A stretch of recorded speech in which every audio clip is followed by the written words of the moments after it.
Over time, the drive belt in your Bantam Tools desktop CNC milling machine will stretch slightly with regular use. To ensure optimal performance, the Bantam Tools desktop milling machine software will keep track of your machining time and periodically alert you that it's time to retension the belt.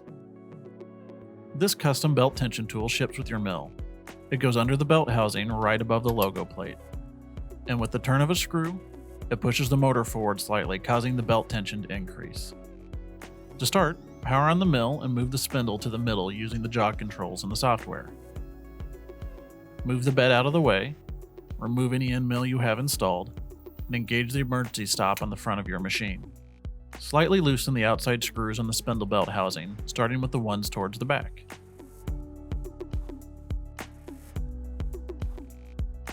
Retract the plunger on the tension tool, then put the tension tool into place.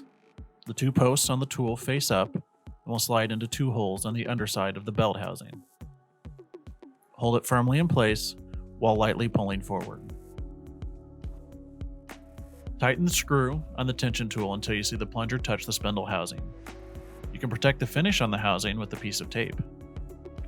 Hold the tension tool in place and adjust the belt tension by turning the screw on the tension tool 2 full rotations clockwise. While still holding the tool in place, retighten the belt housing screws.